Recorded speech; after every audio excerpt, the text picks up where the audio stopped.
It's about 7 minutes after, so we'll go ahead and I'll try not to talk too much tonight. So last week, complete enrollment verification. I'm proud to say everybody did that. So that's 100% and checked off.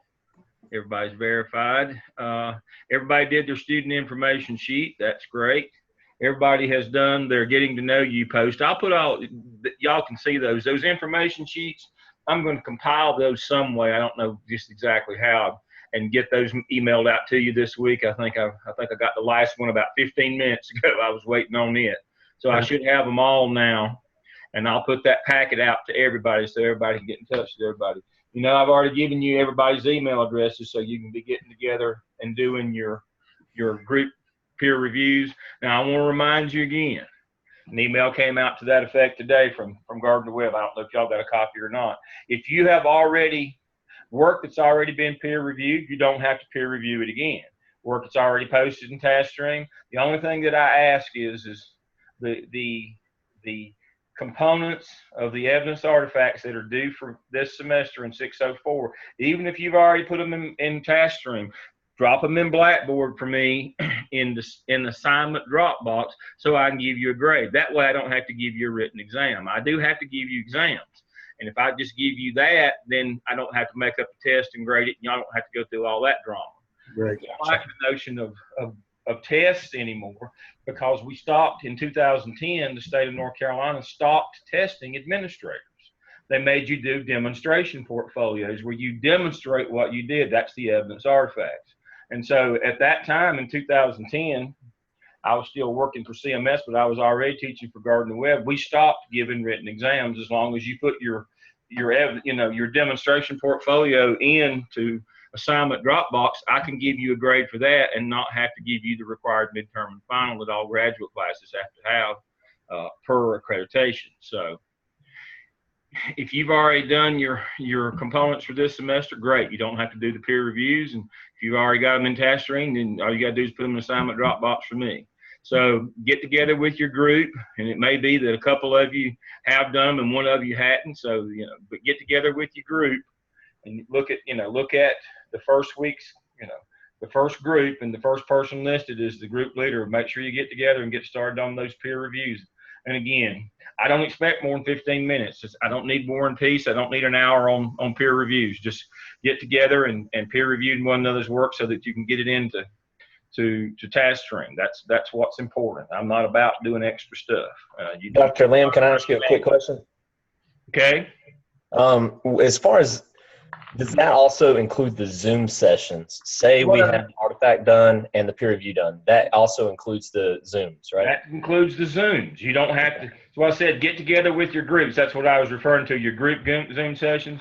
I put together six of those for the 6 components that are due this semester. Mm-hmm. If when you get together with your group, if all of you've already peer reviewed and everybody's work's already in TaskStream, then you're off that week. You're good to go. Hey, Dr. Lamb, when you start Zoom session 2, I was looking at that today. It's got a couple of things that you look at. When do we start? What do we do with Zoom session 2? Do we do Zoom with those with our groups on Zoom session 2? Does that make sense? You don't have to do. The Zoom sessions are for peer review only. Okay. And they start in, was it week 5 or week 6? Week 5. Week 5.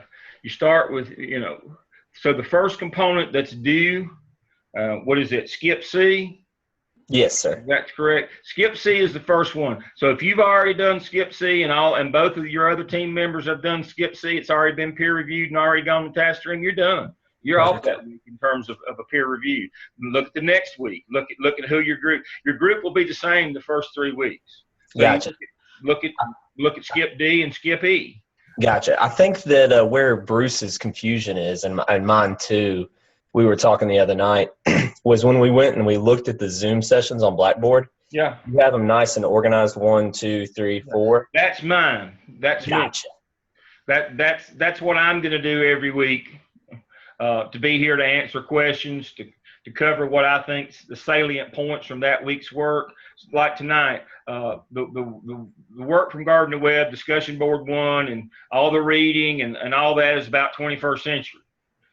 So I've got 3 documents that are real documents that I need to share with you that are what you would see as a school administrator. Right. Yeah. This stuff on the weekly thing that's the learning. My part every week is the doing. This is what you'll see as a school administrator, so that you won't be standing there like I always was with my mouth open and not knowing what was going on. I take and translate. All right, this is what you're supposed to learn. All right, now, when you're the AP, this is what you'll see it as. It won't look the same as, it won't be chapter 2.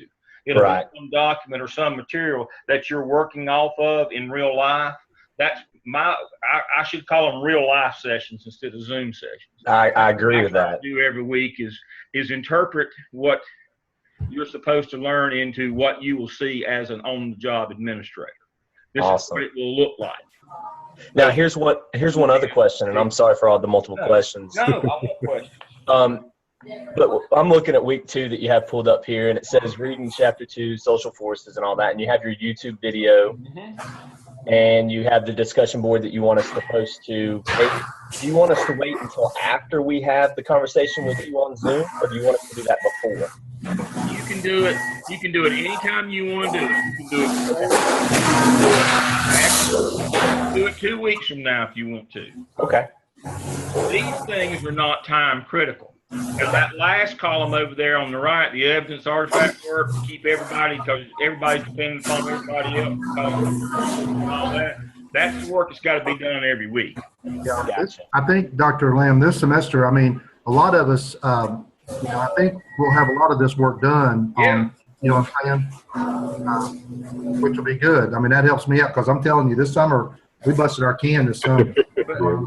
That's, I do the same thing with my summer classes. I make them do extra, and they all complain until they all send me nice emails in the fall and say, boy, it's busy in school. We're glad we got all that done. He told us not to cuss him. Dr. Ellis told us not to cuss him at the end, but I tell you, I like it now that I'm in the fall and I had some time to do it this summer. That's exactly right. So if you've already done skip C, D, and E, you're ahead of the game. That means you won't have to do 3 Zoom peer reviews, won't have to write them up. You're good to go. All you have to do is take your work and drop it into C, D, and E into discussion into assignment Dropbox, so I can grade it, and we're moving on.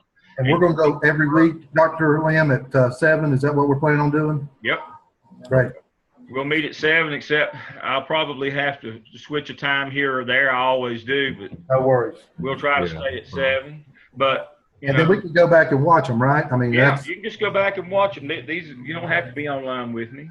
Okay. But, that sounds good, because I coach football. Bruce does athletics. And I know. You understand. Real life. Real life. Real life. I got a 5-month-old in the background. Yeah. Real life. I came through back in the old days when you had a master's degree in content. And there was no master's degree in administration, and I had to get a 6-year administration to get my principal's license. And I didn't sleep for a number of years. And I was still coaching, and I know. I'm not trying to one up you, but I know the life you're living right now. Well, I appreciate it. That makes it better. And I'm glad you understand. Y'all have already figured out I'm an operations guy. I'm not a curriculum person. Curriculum people like to meet just to meet. Yes. It's supposed to take 15 minutes, it takes them an hour. I'm not that person. That's good. Let's get it. Let's move on. I'd rather wear out the leather on my shoes than the seat of my pants. I'm not. Amen. You preach it. We need to get together. Let's move on. To Brent's question, the way I've set up the weekly assignments, if you could do them all the first and second week and be done, or you can wait till the last 2 weeks. I've got those set up so that you arrange them around your schedule. Truly online classes are supposed to be at your time frame. Right.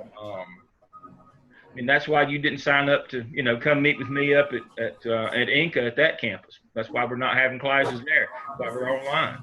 I taught up there for about 2 years up at the AB Tech Inca campus, up the old Monsanto BAF BASF plant, whatever, that they donated to the college. Right. We had classes up there for a couple of years. We had face-to-face.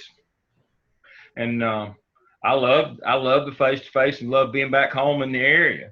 But, it's too big a commitment for a lot of people to, to find a night, 4 days, or 2 nights, 4 hours at a time to come to class. So why would we run an online class like a regular class where that wasn't what you opted to do to begin with? Right. That's kind of the way I look at it. Here's another question, just logistically, since you're at the point. There's no need for us to even post anything that's already completed to discussion board, right? Nope. Just goes into assignment Dropbox so I can give it a grade. You got it.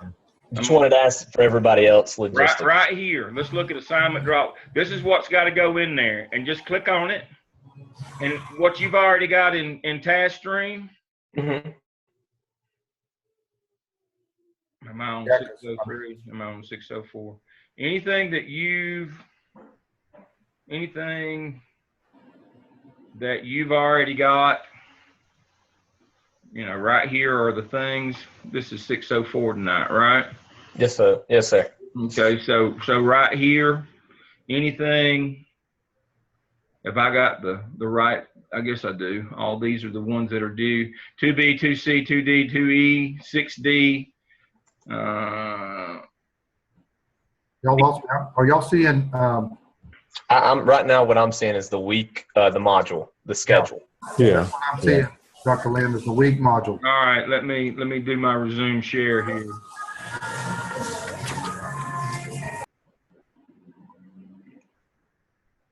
Yeah, There we are. There you go. There you go.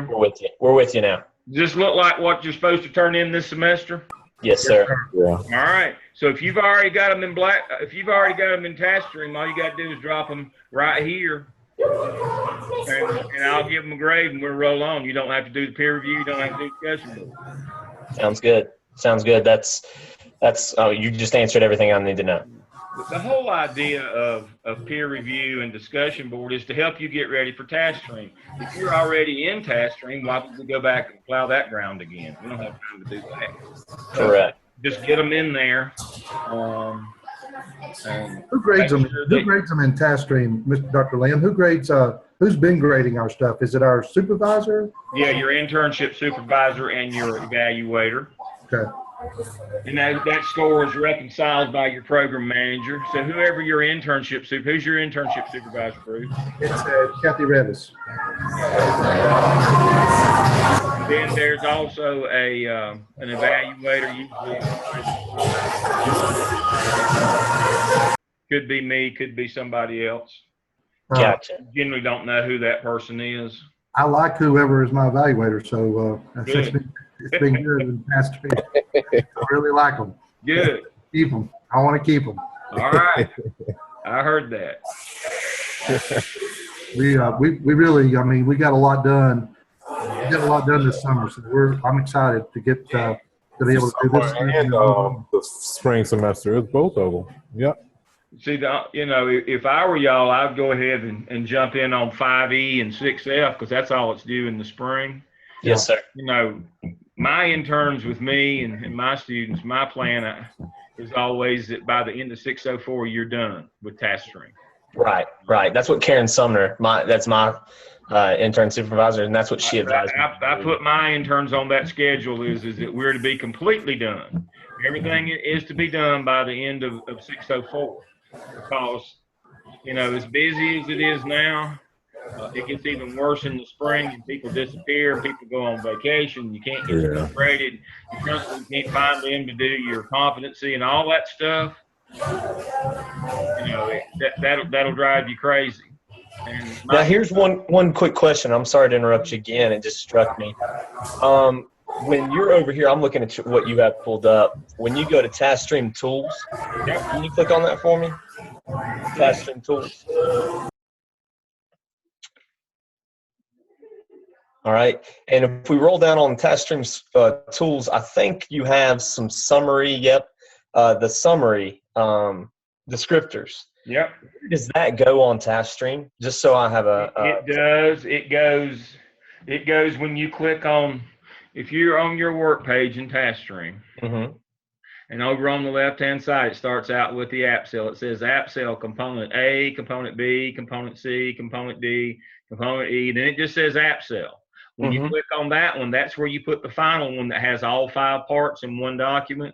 You copy your final narrative. There's also a button on the right-hand side of your screen that says complete form. And when you click on that button, it pops up a 3-part summary for you to write.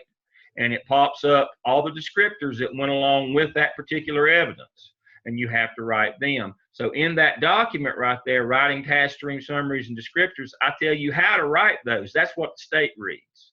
Awesome. Are you going to go over that during any of your Zoom sessions? Yeah. Perfect. Perfect. That's awesome. I'm excited. I think I've got that scheduled for like Zoom session 3 or 4, but if I get to 4 and I hadn't done it, y'all remind me. Yes, sir. That's awesome. I want to give people the opportunity about the time that we're supposed to be at. We can go back and look at the weekly schedule. Let's see if I can do that. The final one is, let me see. Let me go back, resume share, new share, weekly schedule. I have it scheduled for the week that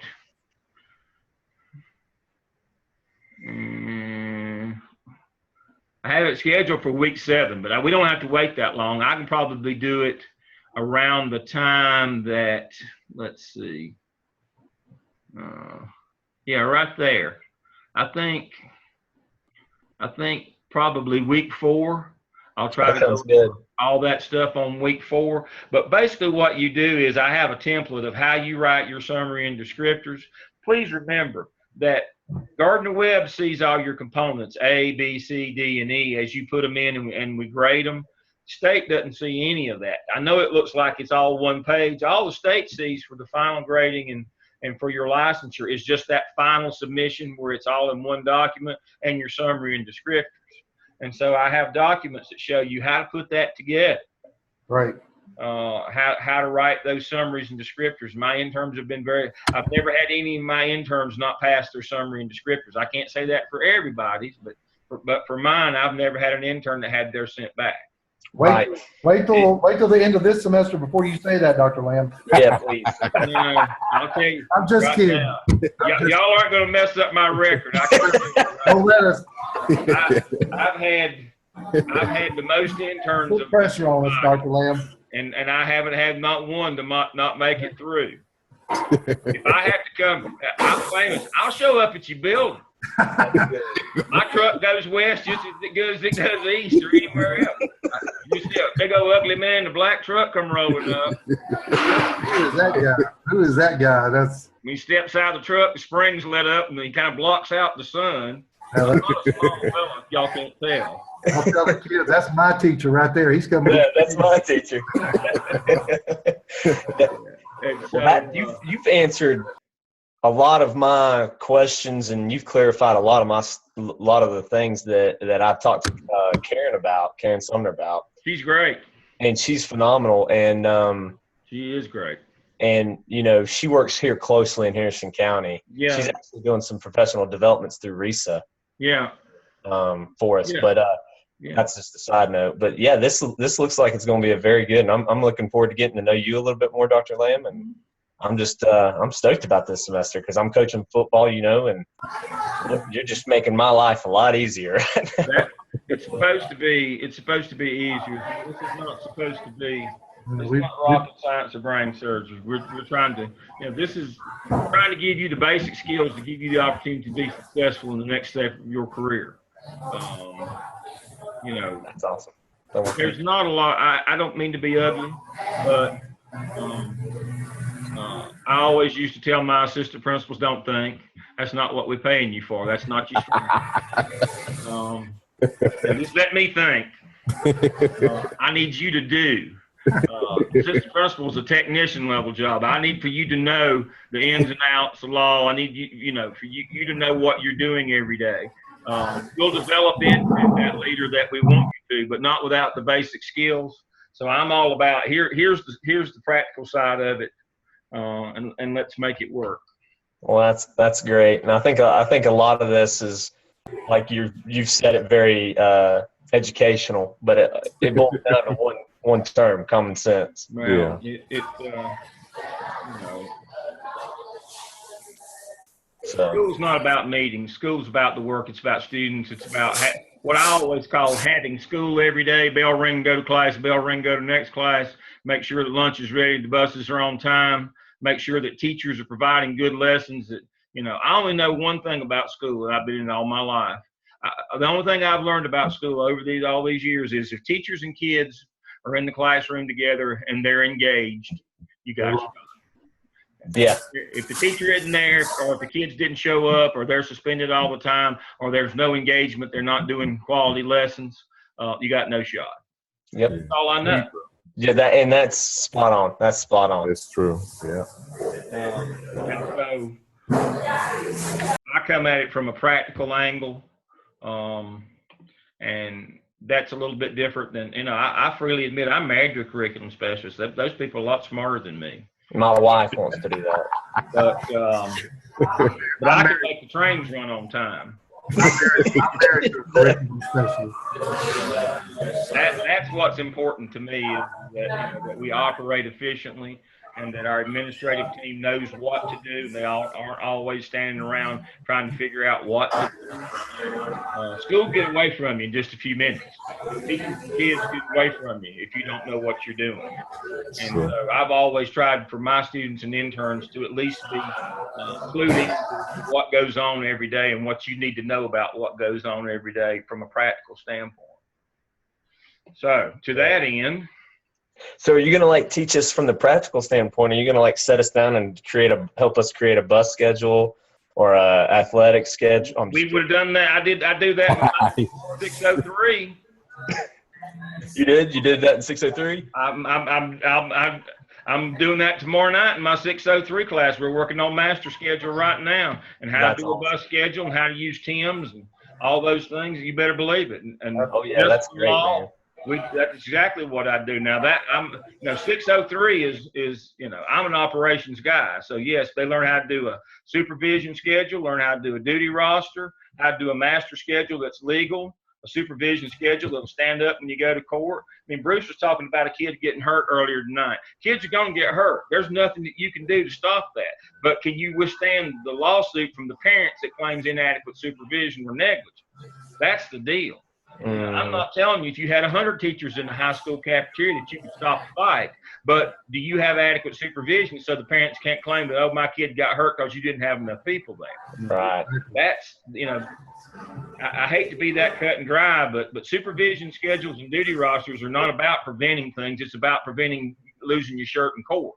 That's exactly right. So that's what I do with my students. I teach them how to do that won't get you in trouble in terms of class loads and highly qualified and those things. How to do duty roster, supervision schedule.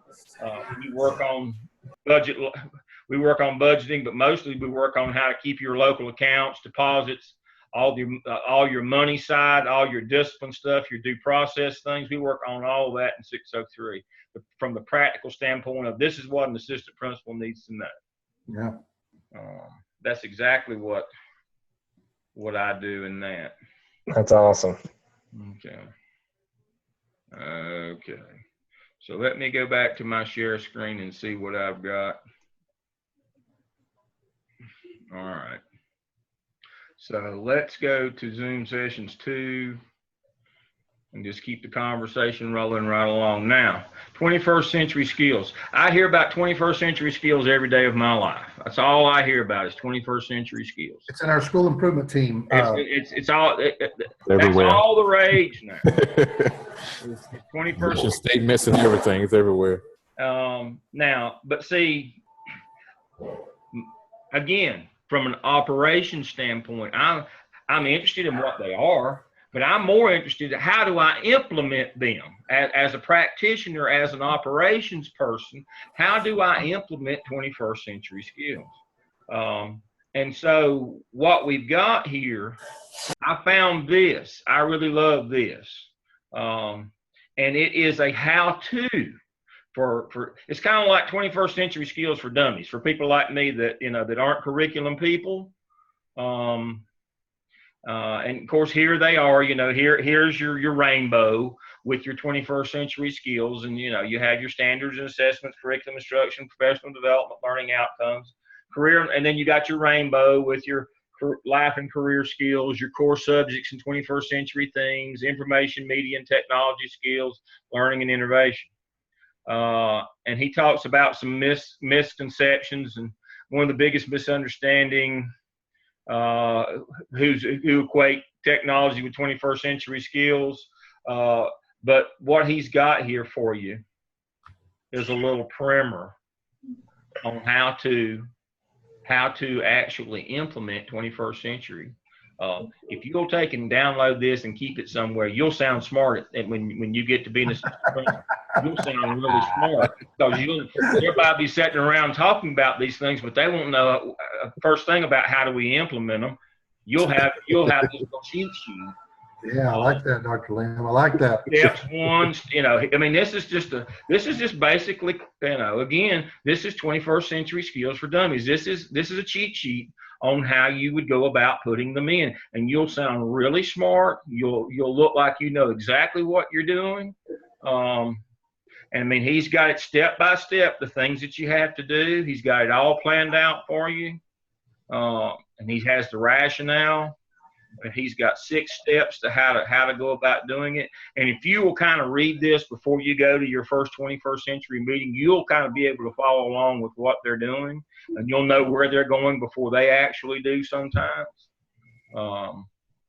This is a really, really good practical document for the next time you have a 21st century meeting. You'll probably be able to figure out where you are on this list of things. This is a really good one. I really like that. I looked at a lot of them, and this is the best one. So this is, again, under Zoom session 2. This is 6 steps. This is 6 steps to implement the skills. Everybody knows what they are now. So if we go back to Zoom session 2, if I can get this to stop rolling on me here, get my arrow back. Come on.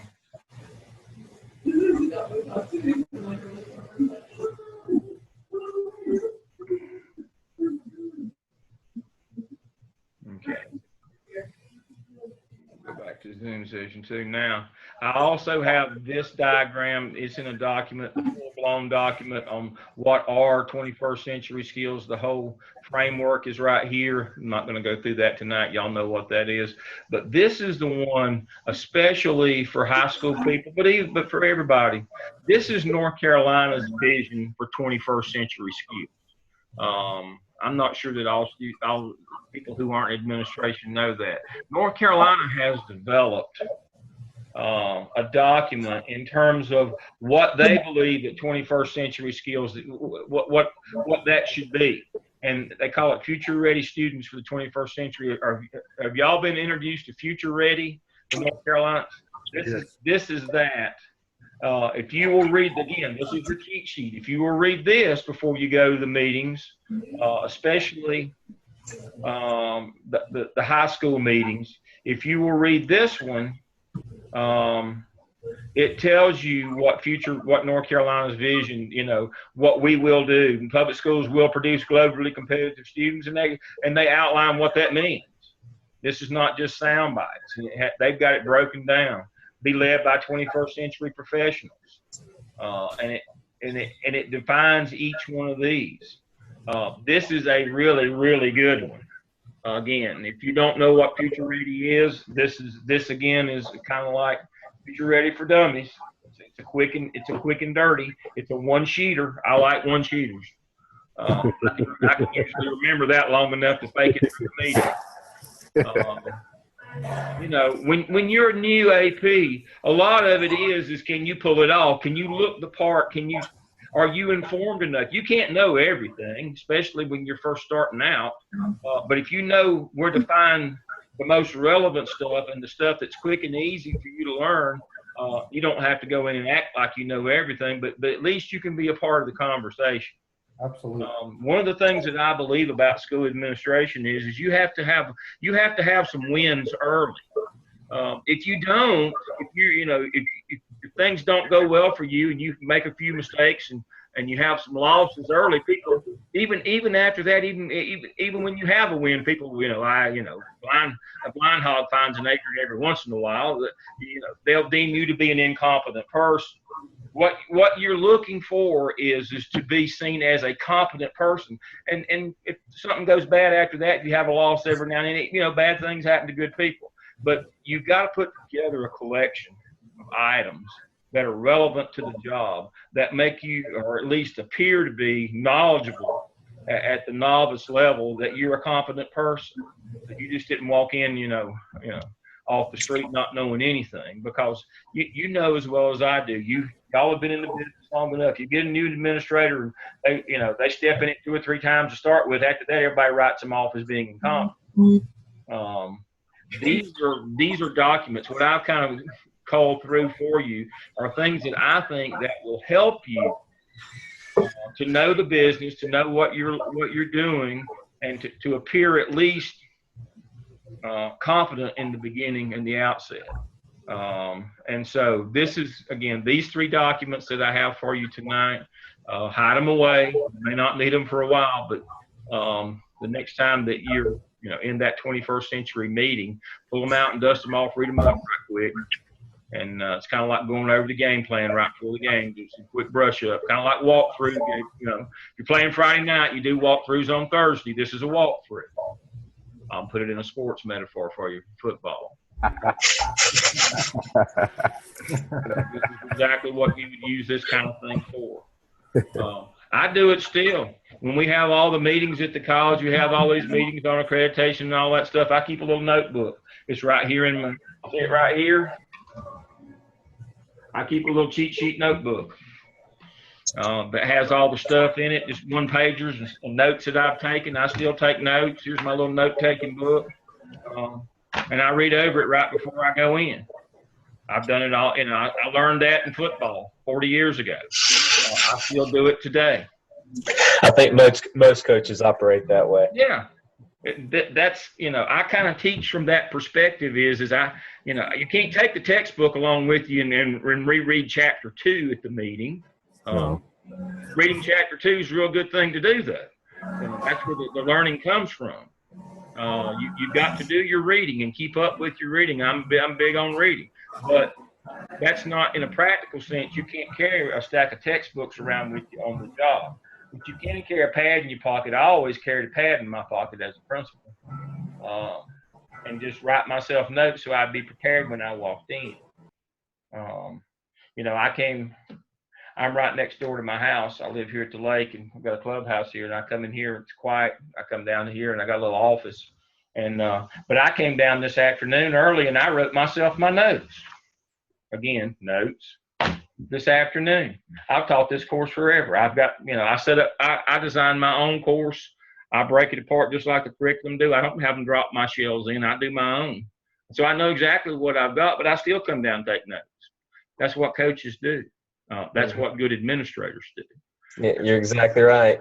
Do you know a guy by the name of Bobby Wilkins? I know of him. Yeah, he's a lot like that. And Bruce, you know what I'm talking about. He keeps up with the staff. That way he has a notepad in his pocket, and if they're supposed to be somewhere on a duty roster or whatever it may be, he has that notebook and he writes down their name, and they can go back and compare it to his roster. And if the names don't match up, they'll hear about it the next time. Oh, yeah. Oh, absolutely. I had, when I was a high school principal in Charlotte, I had 5 APs.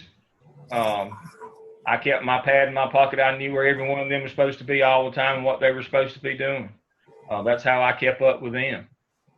When I was early on, when I was an elementary principal and it was just me, I had the pad, so I knew where I was supposed to be. And so, gotta have the pad. I gotta have the pad. Gotta have the pad. I'm not, y'all have already figured out I'm not smart enough to remember all that stuff. Oh, sorry. If you think you are, then, maybe you're smarter than me, but a lot of what we learn. I thought that's why we got married, Dr. Lamb. Know what to do. I know. I need direction. I know exactly. I've been married. I was old enough to know better when I got married. I've been married for 31 years to the same woman now. That's awesome. Same one for 31 years. I hired a fellow to do some SQL developer to build reports for the data dashboard and CMS. I told him I had to go home. It was my anniversary. Those guys work at night, and he said, well, he had an anniversary coming up. I said, well, how long you been married? He said, 17 years. I said, but I see that picture right there on your desk. That looks fairly recent. He said, oh, it'll be 1 year for that one. I've been married 5 times for 17 years. I said, don't count that way. I can't count that. You've only been married for 11 months. And you don't get to count all 5 times. The ticker. And I said, and don't tell me that they were all crazy, because you're the common denominator. You're the one who's been married 5 times, and don't tell me it was their fault. Oh, Lord, you speak the truth. Yes, I have. I'm married to a curriculum specialist, and so yes, I follow directions well. All right, so those are the 3 documents for tonight. I'm going to quickly. I see I've got a few minutes left. I'm going to quickly go back to task stream tools. Okay. And I'm going to explore those for you right quick if they'll pop up here. All right, here we go. All right, now, as I said, with the final submission of each of the 6 evidences, you do a final evidence narrative that has all components in it. You click on the button in TaskStream, and it says complete form. All right, so this is what it's going to look like when you. Let's see if it'll pop up here.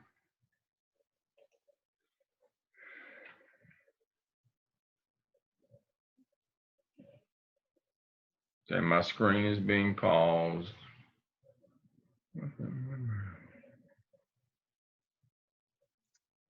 All right, so here we go.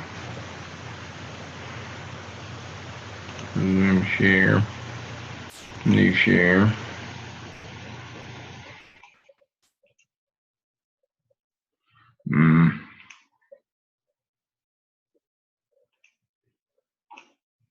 Aha. There it is. All right, so it will say in the text box below, provide a brief summary that reflects on the artifact, provides insight, the impact, and evaluates. So it's a 3-parter. It's a brief reflection, an impact, and evaluation, and then it goes straight into the descriptors. It will tell you what they are. 1B1 is the first one for the app cell. Let me see if I can do enable editing here, so I can go down on the line here. Oh, here we go. So let's do the app tail, since that's the one we're on right now. Dr. Lamb, thank you, man. Thank you. All right. In the text below, okay, the belief reflection is West Wilkes, rural school in northwestern Wilkes County. This is Carol. She was one of my students up at Wilkes. And here are the 3 things that they want to know. And then here are the descriptors. All right. Read these. This is a good example. 1D1 works with those, create opportunities for staff to demonstrate. And basically, she tells you what she did in 5 sentences. Now, her sentences are long, but you have 5 sentences, I believe, minimum, that you need to have in your descriptor. So let's look at those. My screen sharing. Let me go back to resume share. Let me go back. Okay. Let me go back. Share screen. Accomplish. Show me the share screen. New share. Come on.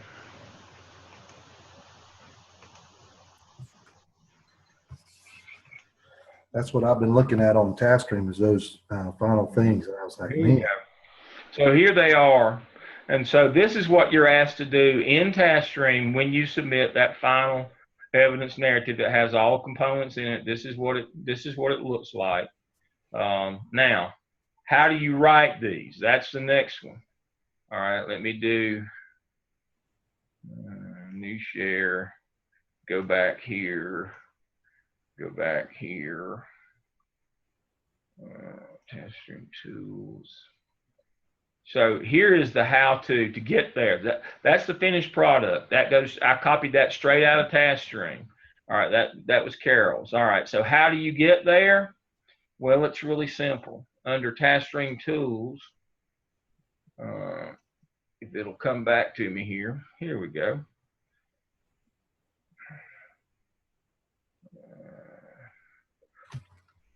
I have this document, writing task string summary and descriptors. And it tells you how you can write those. Okay. Now, I'll have to, as soon as it pops up, I'll go back to it so y'all can see it. All right, enable editing, new Zoom share, new share.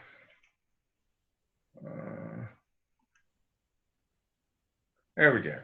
So, reflection statement, impact statement, evaluation. That's what it looks like in task string. So here, what I've done is I have written out a series of questions. Like for the AppTel, if you answer these questions, you will have written all three parts. You can actually just write it in one narrative, cut it into three pieces and paste it into those three boxes. It'll turn out just right. So that's how Carol wrote those, is she answered these questions right here. Wow. There are a different set of questions for each of the evidences because obviously you did different things. But that's how you write a summary, is you answer these. This is what the state wants to know, or what I believe they want to know. And back. So I have a different set of questions for each of the six. When you get done, you know, the relevant questions. So let's look at the questions for the AppTel. This is again to write your summary. Give us a brief explanation of your school and community and who your PLC members. What are the results of your empowerment research, classroom leader and school leader research? Which of the best teaching practice models did you choose to promote in your school? Which school leadership empowerment model did you use? I always use Marzano for as a classroom leader and Whitaker as a school leader. I always thought those were the best ones. You know, Whitaker is, you know, empowerment as a school leader is teach other teachers, be involved in the school improvement plan, be involved in curriculum, be involved in resources, and be involved in personnel. That's the hierarchy of being a school-wide leader. You know, being a classroom leader is being able to manipulate Marzano's high yield strategies. So those are the two that I always like. Now, there are others, but those are the two that I like. But you need a model. It can't just be something that you just on your own. How did you determine which staff members were using best practices? You know, did you do walkthroughs? That's the qualitative work where you went in and observed them in 2C. You can't survey for best practices because every teacher will tell you on a survey, yeah, I use best practices. Who's going to be stupid enough to say, no, I don't use best practices? So you have to, you know, you have to do that qualitative piece where you go in and observe them. How'd you do that? If not, what training will be provided for the trainers of you know, if they're not doing that? You know, what staff development model? How and when are teacher trainers going to train the other teachers? This is where teacher trainers are empowered to be leaders, and the teacher learners are empowered to be leaders in their classroom. I mean, you determine who's using best practices. You use them to teach the ones who aren't. The ones who get taught are now becoming empowered as a classroom leader, and the people that teach the teachers, that's the first step to becoming an empowered school-wide leader. You know, your staff development model, you know, whole group, is it PLC, peer, is it a combination? You know, go back to Linda Darling Hammond and her staff development models. I like her. When you're looking at staff development models, I still like her. Linda Darling Hammond, you should have read about her. How will it be evaluated along the way? Formative. Now remember, formative assessment is not you measure the kids halfway through the year. Formative assessment is of adults. It's about the implementation. You know, the difference in formative and summative assessment, the example is, back in the old days when I was in the elementary principal, we got a new textbook adoption for reading every year. And they'd roll the books into the building and they'd take them back to the book room. Well, they'd sit there all year and never get used. At the end of the year, when we gave the reading test, we'd say, well, that reading adoption didn't work. No, nobody ever went to check formative evaluation to see if anybody was using those textbooks. Summative evaluation is always whether the kids did it or not. And so the formative evaluation in the APTEL is are we actually providing that staff development to these people? And are they using it? And then in the end of the year, the summative evaluation, did their kids' test scores go up? Did they make a year's growth? What are the resources you're going to need? What's the timeline? Who will do what in terms of your staff development? So those are the things that the state wants to know. Remember, there are two types of empowerment. I'm only a moderate NASCAR fan, but if you're a NASCAR fan, you'll understand my analogy here. It's Big E and Little E. If you know NASCAR, that'd be Earnhardt Sr. and Jr. Big E is empowerment as a school-wide leader. That's Whitaker. Again, that's teach other teachers. That's the first step. Then be involved in the school improvement plan. Then be involved in curriculum. Then be involved in resources. Then be involved in personnel. That's the holy grail of being empowered as a teacher in your building. But that's school-wide empowerment. Being empowered in your own classroom is being able to manipulate the 9 high yield strategies from Marzano: similarities and differences, cooperative learning, non-linguistic representation, questioning, cluing, the 9. But what we want in the school business is for our best teachers to become our teacher leaders. We don't want old coaches that can't even find the classroom like me. We don't want them to be the leaders in your building, because it doesn't set a culture that learning is important. We want the culture in our building to be that student outcomes are what's important, and the people who should be teacher leaders in our building should be our best teachers. And so Big E and Little E are, they're part and parcel of one another. But there's empowerment as a school leader. That's Todd Whitaker's writing. And then there's empowerment as a classroom leader, and that's Robert Marzano. And then Linda Darling Hammond puts it all together into what kind of staff development model would best work with your school for the situation that you're in. For example, if hardly anybody in your building is using high yield strategies, you need to do a whole lot of whole group. Conversely, if most everybody's doing it and only your new people don't know what the high yield strategies are, probably some one-on-one mentoring, from a mentor during the day would probably get that taken care of. But you have to know what kind of staff development you need by going into the classroom and observing the teachers. Why do you think administrators have to do all these required 10-minute walkthroughs now? That's what that's for. When I was a principal, there was no such thing as walkthroughs. We just did observations. But now we have all these walkthroughs. The reason why we do walkthroughs and we have the walkthrough checklist is to determine who's using high yield strategies. Now, everybody understands that the North Carolina teacher evaluation system is based on the 9 high yield strategies in Robert Marzano. When I don't know what the name of it is this year, but when it was McReal, you understand that Robert Marzano is McReal. That's the Midwest Consortium. That's him. It's Power School now. It's what now? Power School. But I thought it was or EVOS, excuse me. Yeah, EVOS is your growth model. EVOS is growth model. We'll talk about that later. Power Source, isn't it called Power Source now? The teacher evaluation system. Yes. Yeah, it's like Power Source and Power School. Power School is your database program. Right.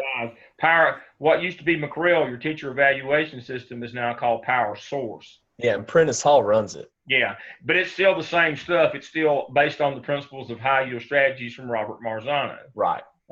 And so that's why it's important that your staff development and your empowerment techniques in your building be related back to that, because that's how teachers are going to be evaluated. That's exactly how they're going to be evaluated. So if you can answer questions, you can write a summary. Now, on the descriptors, here are the 5 sentences you need to have for each of your descriptors. Number 1, content. What did you do? Number 2, your process, how it was done.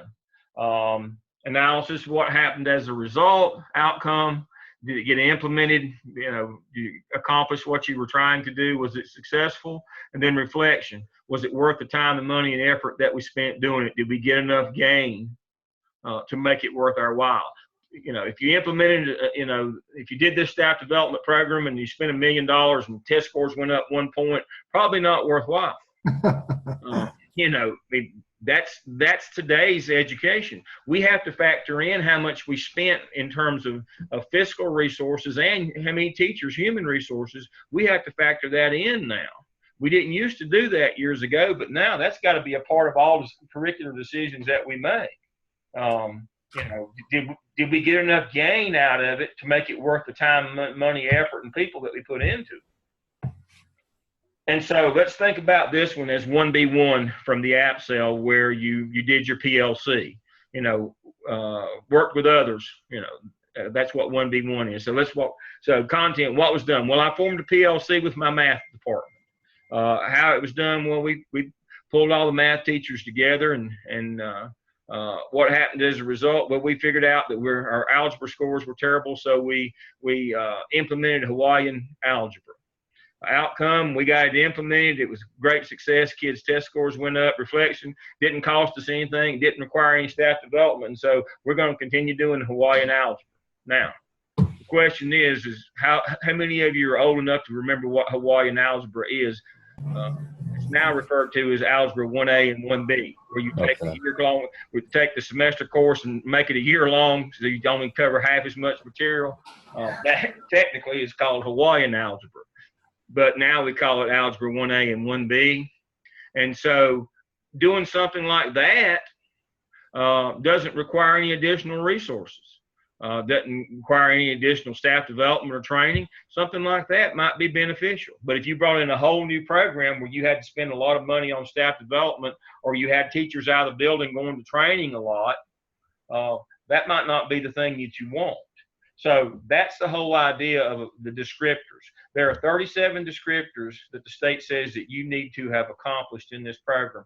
They're embedded in these 6 evidence artifacts. You have to tell them what you did to accomplish those 37 descriptors, those 37 basic skills that they said that you need to have as an administrator. And that's what you're doing. You just tell them how you accomplish those. And so if you follow that, so if we go back and look at, I want to go back to 1B1. I'll have to, my share is paused, but I'll be right here. This is what I'm talking about.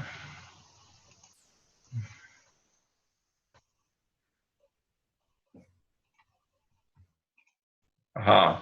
1B1, this is from the app cell, the very first one. Works with those to systematically consider new and better ways of leading for improved student achievement for all students, and engages stakeholders in the change process.